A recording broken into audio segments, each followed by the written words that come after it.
Assalamualaikum warahmatullahi wabarakatuh. Perkenalkan, kami dari kelompok 6 akan mempresentasikan tentang bioetik kesehatan masyarakat dalam kerangka berpikir Islam. Sebelumnya, kami akan memperkenalkan anggota kelompok kami. Yang pertama ada Alif Fatimatus Zahro. Yang kedua ada Diaul Kamalia. Yang ketiga ada Anetia. Nah, kemudian ada Ulfa Mudia, ada Salman Amru, ada Diah Ayu, ada Salsabila Kalisa, ada Rizdania, dan ada Tiki Yamanja. Selanjutnya, latar belakang. Ilmu kesehatan semakin berhasil dalam berinovasi untuk mengatasi berbagai masalah kesehatan. Kemajuan teknologi dalam ilmu kesehatan memberikan perubahan yang lebih baik terhadap kehidupan manusia. Revolusi bioteknologi dimanfaatkan oleh manusia untuk berusaha mengubah dan menciptakan kehidupan. Namun, berkembangnya bioteknologi dapat menimbulkan konflik moral di kalangan masyarakat karena dianggap melewati batas etika kemanusiaan. Selain itu, bioteknologi juga dipandang sebagai teknologi kesehatan yang bertolak belakang dengan akhlak dalam beragama.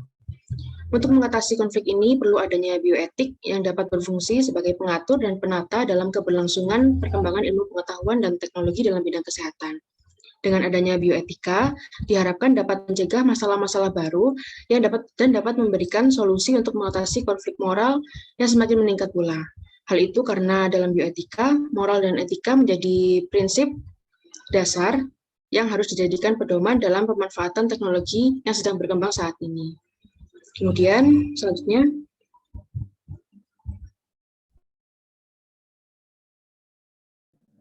selanjutnya adalah pengertian bioetik. Bioetik atau bioetika berasal dari bahasa Yunani. Kata bios yang artinya hidup dan kata etos yang artinya adat atau moral. Bioetika dapat diartikan sebagai etika kehidupan. Menurut Sain Aksoy, bioetik adalah ilmu pengetahuan yang menawarkan pemecahan masalah bagi konflik moral yang timbul dalam tindakan, praktik kedokteran, dan ilmu hayati. Bahkan menurut Van Potter, bioetik adalah suatu disiplin ilmu yang menggabungkan pengetahuan biologi dengan pengetahuan mengenai sistem nilai manusia yang akan menjadi jembatan antara ilmu pengetahuan dan kemanusiaan, membantu menyelamatkan kemanusiaan, mempertahankan dan memperbaiki dunia beradab. Kemudian menurut Honderich Oxford, bioetika adalah kajian mengenai pengaruh moral dan sosial dari teknik-teknik yang dihasilkan oleh kemajuan ilmu-ilmu hayati. Menurut Louis Vaughan, bioetika adalah etika terapan yang terfokus pada pelayanan kesehatan, keilmuan medis, dan teknologi medis. Bioetika menjawab pertanyaan-pertanyaan seperti, apakah aborsi secara moral diperbolehkan? Apakah seorang wanita boleh melakukan aborsi jika bayinya terdeteksi mengalami kecacatan? Apakah embrio manusia boleh digunakan untuk penelitian medis? Dari beberapa penjelasan ahli tersebut, dapat ditarik kesimpulan bahwa bioetika adalah penerapan prinsip-prinsip etika, moral, dan hukum dalam kegiatan-kegiatan yang berkaitan dengan pelayanan kesehatan, praktik kedokteran, pengembangan keilmuan medis, dan pengembangan teknologi medis. Selanjutnya. Selanjutnya ada prinsip bioetik. Pada dasarnya ada 4 prinsip atau kaidah dasar bioetika yang dikemukakan oleh Beckhamp and Childress. Yang pertama adalah prinsip beneficence. Prinsip moral beneficence adalah kewajiban moral untuk melakukan suatu tindakan demi kebaikan atau kemanfaatan orang lain, dalam hal ini adalah pasien. Dasar dari prinsip ini mengandung 2 elemen, yaitu keharusan secara aktif untuk kebaikan berikutnya, dan tuntutan untuk melihat berapa banyak aksi kebaikan berikutnya dan berapa banyak kekerasan yang terlibat. Prinsip yang kedua adalah prinsip autonomi. Prinsip autonomi atau otonomi yang dimaksud adalah kebebasan dalam bertindak dan mengambil keputusan sesuai dengan rencana yang telah ditentukan dengan pertimbangan sendiri, termasuk bertanggung jawab atas putusan yang telah dipilih. Dalam pengambilan keputusan suatu permasalahan, penggunaan akal dan pikiran memang diperbolehkan, tetapi dengan syarat dapat dipertanggungjawabkan secara moral dan agama. Selanjutnya, prinsip yang ketiga adalah prinsip non-maleficence. Prinsip non-maleficence atau tidak merugikan merupakan suatu prinsip yang mana seorang tenaga kesehatan, dalam hal ini adalah dokter, tidak melakukan perbuatan yang memperburuk pasien dan memilih pengobatan yang paling kecil risikonya bagi pasien yang dirawat atau diobati olehnya. Prinsip ini memberikan peluang yang sangat penting bagi pasien, keluarga pasien, dan para tenaga kesehatan lainnya untuk menerima atau menolak suatu tindakan atau terapi medis dengan pertimbangan manfaat dan hambatan dalam suatu situasi dan kondisi tertentu. Prinsip yang terakhir adalah prinsip justice. Prinsip justice atau keadilan ini merupakan suatu prinsip di mana seorang tenaga medis memperlakukan pasien dengan sama rata dan adil untuk kesembuhan dan kenyamanan pasien. Perbedaan tingkat ekonomi, politik, agama, sosial, dan kewarganegaraan tidak dapat mengubah sikap seorang dokter terhadap pasiennya. Boleh di next. Baik, selanjutnya adalah kaidah bioetik itu sendiri dalam Islam. Islam sendiri merupakan agama yang sangat menjunjung tinggi kemampuan berpikir, dan kemampuan berpikir itu tadi digunakan untuk menentukan suatu keputusan yang bagi kemaslahatan bersama tanpa adanya ketakutan.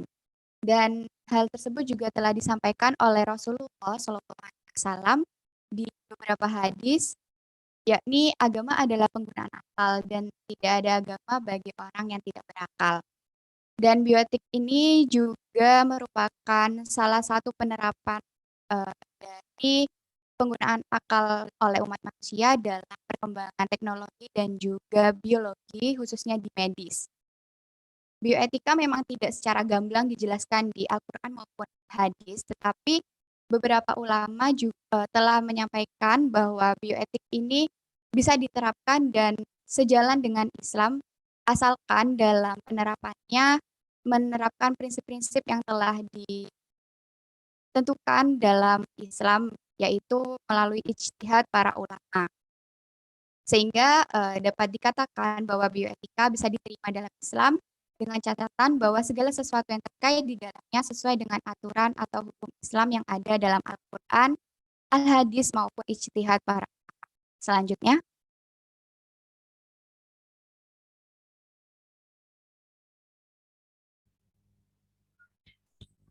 Baik, selanjutnya yaitu beberapa contoh dari implementasi bioetik dalam kesehatan masyarakat. Jadi yang pertama yaitu terdapat cloning. Cloning sendiri berasal dari kata clone yang diturunkan dari bahasa Yunani yang artinya yaitu potongan yang digunakan untuk memperbanyak tanaman. Cloning juga dapat diartikan sebagai teknik penggandaan gen yang menghasilkan keturunan yang sama sifat baik dari segi hereditas maupun penampakannya dengan induknya pada organisme baik itu tumbuhan, hewan maupun manusia. Cloning pada sel manusia dan hewan berpotensi untuk menghasilkan keturunan apabila inti sel tubuh tersebut ditanamkan pada sel telur wanita yang telah dihilangkan inti selnya.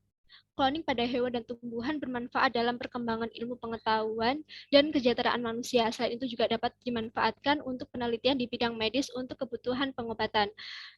Untuk klon sendiri yaitu salinan genetik yang identik dari potongan DNA, sel atau organisme keseluruhan. Terdapat beberapa metode untuk dilakukan cloning, yaitu yang pertama artificial embryo twining atau proses alamiah terjadinya kembar identik, dan yang kedua yaitu somatic cell nuclear transfer yang bertujuan utama untuk menghasilkan embrio yang akan digunakan pada riset, terutama riset sel punca.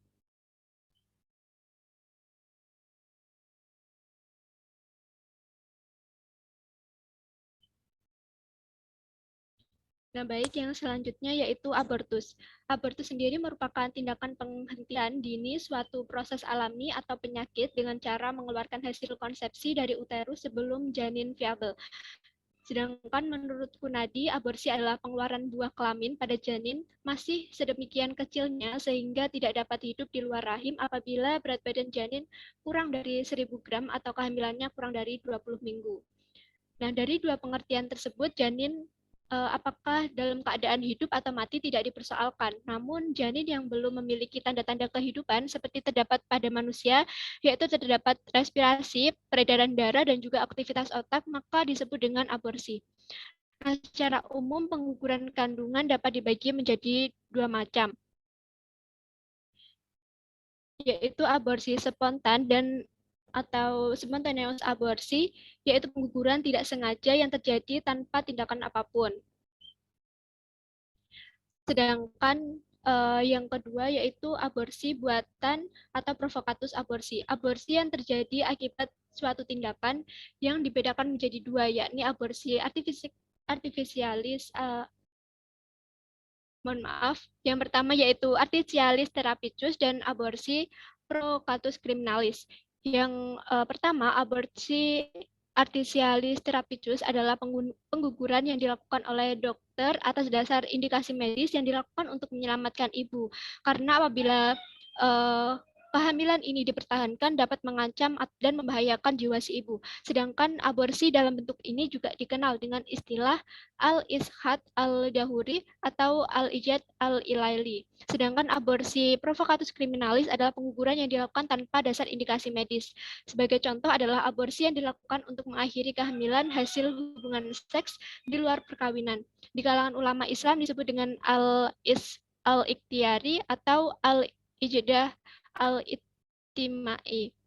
Adalah tindakan mengeluarkan janin dari rahim secara sengaja dan tanpa sebab yang membolehkan atau darurat sebelum kelahiran itu tiba.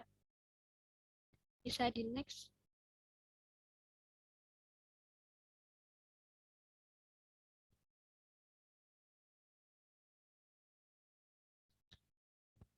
Selanjutnya, yaitu terdapat beberapa cara yang dilakukan untuk melakukan aborsi. Pada negara yang mengizinkan pengguguran, umumnya aborsi itu dilakukan oleh ahli medis di pelayanan kesehatan.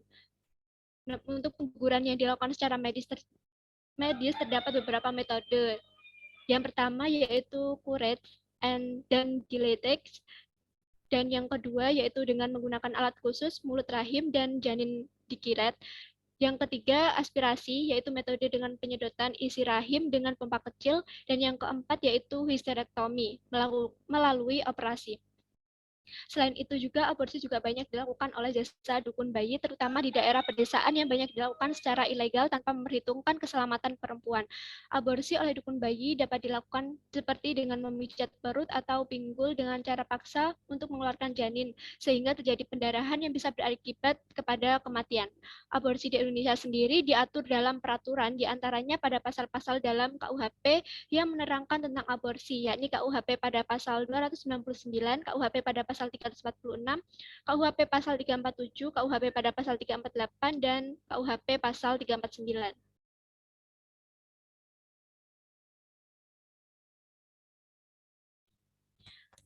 Implementasi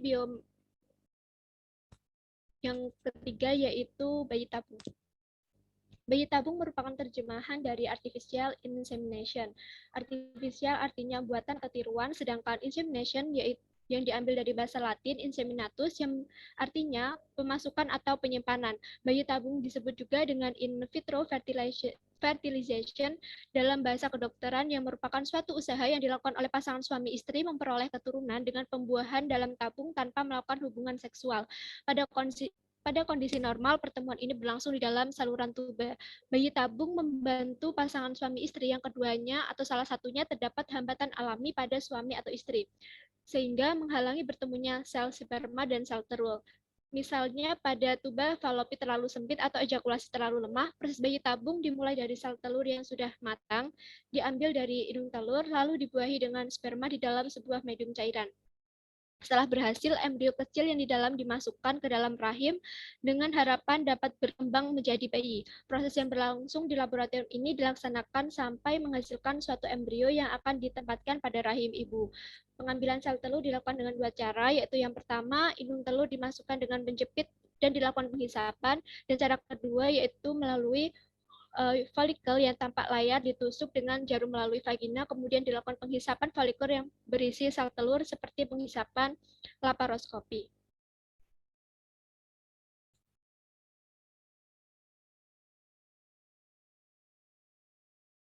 Nah, terdapat beberapa jenis proses bayi tabung, diantaranya pembuahan dipisahkan dari hubungan suami istri, dan yang kedua wanita sewaan untuk mengandung anak, sehingga terdapat kemungkinan bahwa benih dari suami istri tersebut tidak bisa dipindahkan ke dalam rahim sang istri karena berbagai sebab, seperti adanya gangguan kesehatan atau alasan lain. Yang ketiga yaitu sel telur atau sperma dari seorang donor, dan yang keempat terdapat bank sperma.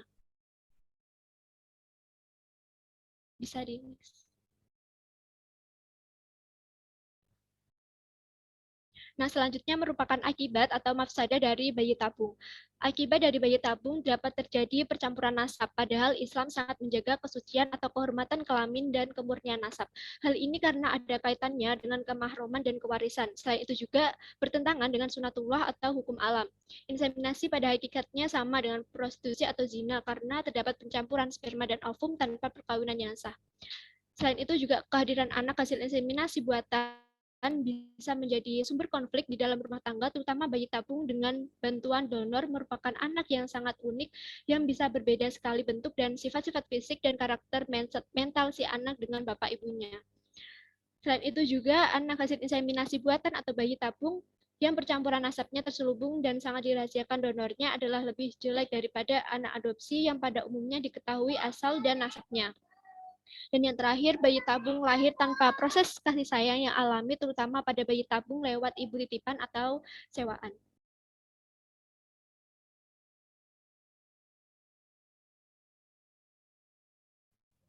Yang terakhir yaitu transplantasi organ, di mana transplant berasal dari bahasa Inggris yaitu kata transplantation. Trans dan plantarai yang artinya menanam. Transplantasi dapat diartikan penanaman jaringan yang diambil dari tubuh yang sama atau dari individu lain. Dalam bahasa Arab, transplantasi juga dikenal dengan nahlu al-a'da syira al-a'ladai. Transplantasi ialah mentransfer jaringan dari bagian satu ke bagian yang lain, dan organ atau jaringan yang diambil dari badan untuk ditanami ke daerah lain pada badan yang sama atau individu lainnya. Setidaknya terdapat 3 pihak yang terkait, yaitu donor ialah yang menyumbangkan organ tubuhnya yang masih sehat untuk diberikan pada orang lain yang sakit. Yang kedua yaitu resipien, yakni orang yang menerima organ tersebut. Dan yang ketiga tentunya terdapat tim ahli medis, yakni para dokter yang menangani transplantasi. Di Indonesia sendiri, transplantasi organ diatur pada nomor 18 pada tahun 1981 mengenai bedah mayat klinis dan anatomis, serta transplantasi jaringan manusia pada tanggal 17 September 1992 yang disahkan DPR RI dalam Undang-Undang Nomor 36 Tahun 2009.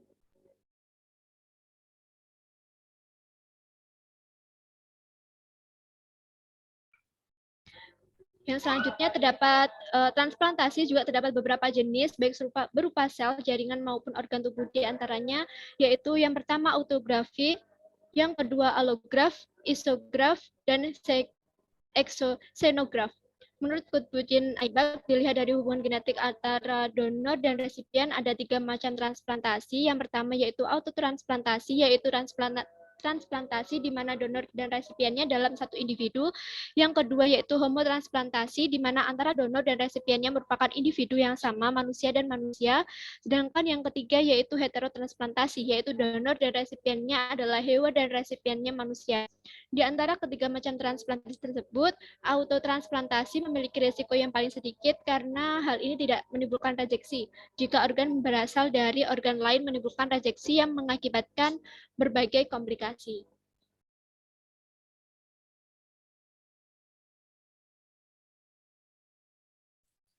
Selanjutnya ada keterkaitan bioetik dalam kerangka berpikir Islam. Yang pertama ini cloning.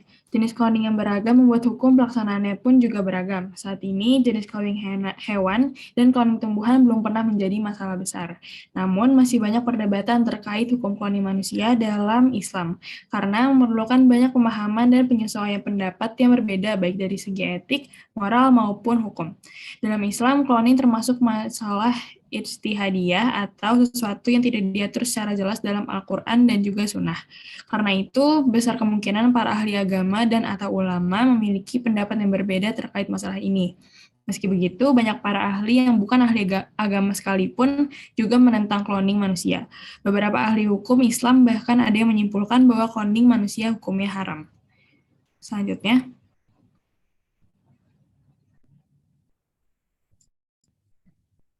Dalam fatwa Majma' al-Buhuth al-Islamiyah menjelaskan bahwa hukum mengkloning manusia tergantung pada cara cloning yang dilakukan.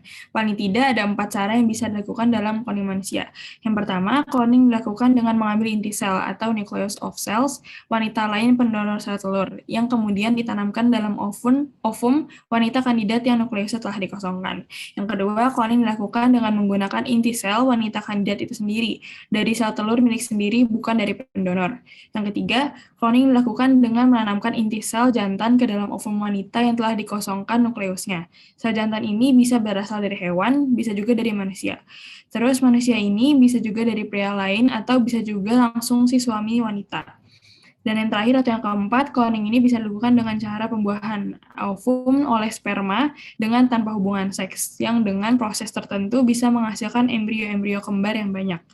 Dan pada kasus 2 cara pertama, pendapat yang dikemukakan adalah haram, yaitu dilarang melakukan cloning yang semacam itu dengan dasar analogi pada haramnya lesbian dan juga sa'aduzarai. Pada cara ketiga dan keempat, cloning haram dilakukan jika sel atau sperma yang dipakai milik lelaki lain atau bukan suami atau milik hewan. Dengan argumentasi yang sederhana tersebut, maka dapat disimpulkan bahwa cloning pada manusia hukumnya haram. Kesimpulan ini bukan karena didasarkan bahwa fenomena ini bertentangan dengan ayat-ayat reproduksi dalam Al-Quran, tetapi lebih sebagai sebuah fakta yang sangat membahayakan bagi manusia. Artinya, darat atau konsekuensi negatif cloning bagi eksistensi manusia lebih besar daripada maslahat atau konsekuensi positifnya. Al-Suyuti tahun 62. Next. Ini yang kedua ada bayi tabung. Hukum pelaksanaan bayi tabung dalam Islam juga tidak didapatkan secara tersurat dari kitab-kitab marji Islam, baik dari Al-Quran, hadis, maupun kitab ulama klasik. Penentuan hukum murni merupakan ijtihad dari para ulama maupun kaum muslim sekarang. Salah satu cara yang dapat dilakukan untuk menentukan pandangan mengenai bayi tabung ini adalah dengan cara pendekatan dalam bidang usul fikih atau suatu metode yang dilakukan ulama terdahulu dalam memutuskan hukum terhadap suatu realitas yang tidak pernah dijumpai sebelumnya. Setidaknya ada 5 hal yang membuat bayi tabung menjadi haram, yakni sperma yang diambil dari pihak laki-laki disemaikan pada indung telur wanita yang bukan istrinya, kemudian dicangkokkan ke dalam rahim istrinya. Kedua, indung telur yang diambil dari pihak wanita disemaikan pada sperma yang diambil dari pihak lelaki yang bukan suaminya, kemudian dicangkokkan ke dalam rahim isi wanita. Kemudian sperma dari indung telur yang disemaikan tersebut diambil dari sepasang suami istri, kemudian dicangkokkan ke dalam rahim wanita lain. Sperma dan indung telur yang disemaikan berasal dari lelaki dan wanita lain, kemudian dicangkokkan ke dalam rahim si istri. Sperma dan indung telur yang disemaikan tersebut diambil dari seorang suami dan istrinya, kemudian dicangkokkan ke dalam rahim istrinya yang lain. Dan berdasarkan keterangan tersebut, jumhur ulama menghukuminya haram. Next.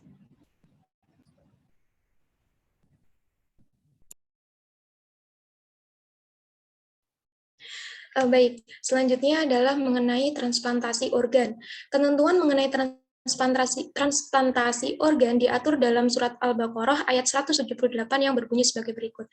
A'udzu billahi minasyaitonir rajim. Ya ayyuhalladzina amanu kutiba 'alaikumul qisasu fil qatla al-hurru bil hurri wal 'abdu bil 'abdi wal unsa bil unsa. Faman 'ufiya lahu min akhihi syai'an fattiba'un bil ma'rufi wa ada'an ilaihi bi ihsan dzalika takhfifum mir rabbikum wa rahmah faman ya'tada ba'da dzalika falahu 'adzabun alim. Shadaqallahul alim. Yang artinya, hai orang-orang yang beriman, diwajibkan atas kamu qisas berkenaan dengan orang-orang yang dibunuh, orang merdeka dengan orang merdeka, hamba dengan hamba, dan wanita dengan wanita. Maka, barang siapa yang mendapat suatu pemaafan dari saudaranya, hendaklah yang memaafkan mengikuti dengan cara yang baik, dan hendaklah yang diberi maaf membayar diat kepada yang memberi maaf dengan cara yang baik pula. Yang demikian itu adalah suatu keringanan dari Tuhan kamu dan suatu rahmat. Barang siapa yang melampaui batas sesudah itu, maka baginya siksa yang sangat pedih. Maha benar Allah atas segala firman-Nya. Nah, dari ayat tadi diketahui bahwa Allah Subhanahu wa taala memberikan pengampunan terhadap qisas dan diat, sehingga dengan beberapa syarat, yakni donor dalam kondisi sehat, yang berarti donor anggota tubuh bagi siapa saja yang memerlukan pada saat si donor masih hidup, menjadi dasar diperbolehkannya transplantasi organ dalam Islam. Donor seperti ini diperbolehkan dengan syarat tidak menimbulkan dan mengakibatkan kematian bagi pendonor. Nah, tapi meskipun meski demikian, tidak semua organ dapat didonorkan. Organ tubuh yang dilarang untuk didonorkan adalah organ yang dapat mencampur adukan keturunan seperti testis dan hidung telur. Kenapa seperti itu? Karena donor kedua testis dan hidung telur dapat mengakibatkan kemandulan. Hal ini tentu bertentangan dengan perintah Islam untuk memelihara keturunan. Sedangkan untuk donor yang dilakukan oleh orang yang telah mati masih menjadi perdebatan. Terdapat pendapat yang melarang, ada pula yang memperbolehkan.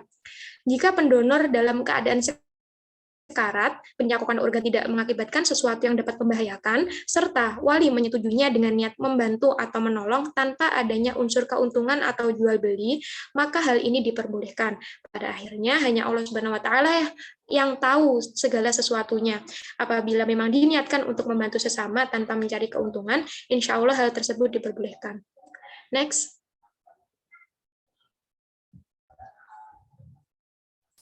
Nah, yang terakhir adalah mengenai aborsi, abortus atau pengguguran, yang berarti merusak dan menghancurkan janin sebagai bakal calon manusia yang dimuliakan oleh Allah Subhanahu wa taala.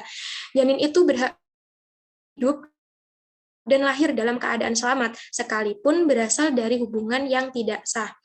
Islam juga memandang bahwa setiap anak yang lahir berada dalam keadaan suci. Selain itu, abortus juga memiliki kemiripan praktik dengan kaum jahiliyah yang menguburkan setiap bayi perempuan yang lahir.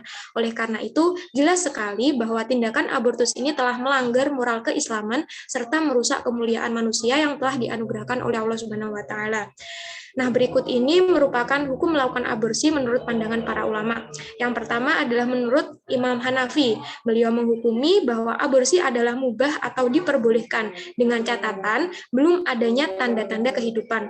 Kemudian menurut Imam Malik, beliau menghukumi menggugurkan kandungan hukumnya adalah haram meskipun usia kandungan belum mencapai 40 hari.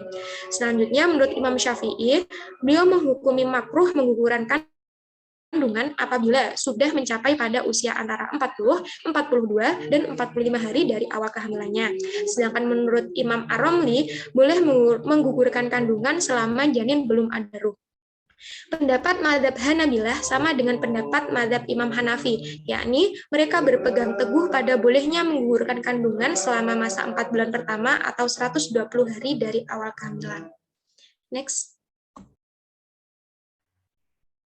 Untuk kesimpulan, jadi bioetika ini adalah penerapan prinsip etika, moral, dan hukum dalam kegiatan yang berkaitan dengan pelayanan kesehatan, ilmuwan medis, dan pengembangan teknologi medis. Nah, umumnya penerapan dan pengembangan bioetika ini dapat diterima oleh Islam, tetapi dengan catatan bahwa segala sesuatu yang terkait di dalamnya sesuai dengan aturan Islam yang ada. Salah satunya mempertimbangkan kebaikan dan keburukan di dalamnya. Nah, dalam kasus KONI sendiri, Islam menyatakan haram hukumnya apabila diterapkan pada manusia, karena itu akan mengundang masalah dan bisa membahayakan manusia, sehingga disebut bertentangan dengan ayat-ayat produksi dalam Al-Quran. Sedangkan KONI yang diterapkan pada hewan diperbolehkan karena hal itu tidak mengundang masalah. Nah, untuk kasus aborsi, Islam menyatakan tindakan tersebut mudah dilakukan apabila bertujuan menyelamatkan nyawa ibu dari bayi tersebut. Dengan catatan juga, kandungan tersebut belum mencapai usia 4 bulan. Sedangkan dalam kasus bayi tabung, Islam memperbolehkan asal keadaan sperma dan ovum dari suami istri tersebut sah dan benar-benar memerlukan bayi tabung untuk membantu pasangan suami istri tersebut memperoleh keturunan. Lalu pada kasus transplantasi organ, Islam juga memperbolehkan. Namun ada beberapa syarat yang harus diperhatikan, yakni keadaan anggota tubuh pendonor dalam keadaan sehat dan penerima donor dalam keadaan yang sekarat serta memastikan pencakauan tidak menyebabkan suatu akibat yang dapat membahayakan dari tindakan tersebut. Nah, dari tindakan tersebut juga telah disetujui oleh wali ataupun keluarga dengan tujuan untuk membantu dan menolong, bukan untuk mencari keuntungan dan diperjualbelikan. Nah, baik, dari kesimpulan di atas, maka kami memberikan saran bahwa kita sebagai umat Islam ini harus selalu melibatkan Allah dalam mengambil suatu keputusan. Dan sebagai negara hukum, badan hukum atau institusi terkait dapat menegakkan kembali undang-undang tentang bioetik dengan cara memberikan bimbingan atau penyuluhan hukum tersebut kepada masyarakat luas. Nah, sebagai tenaga kesehatan juga dapat meningkatkan sikap kedisiplinan dalam mematuhi kode etik di masing-masing bidangnya. Serta para ulama dan dai dapat melakukan gerakan sosial keagamaan guna menyadarkan masyarakat agar terhindar dari perbuatan keji dan tindak kejahatan. Nah, berikut untuk sumber literatur yang kami gunakan dalam menyusun tugas bioetik kesehatan masyarakat dalam kerangka berpikir Islam. Sekian dari kelompok kami tutup dengan bacaan doa kafaratul majelis. Subhanakallahumma wa bihamdika asyhadu an la ilaha illa anta astaghfiruka wa atubu ilaik. Wassalamualaikum warahmatullahi wabarakatuh.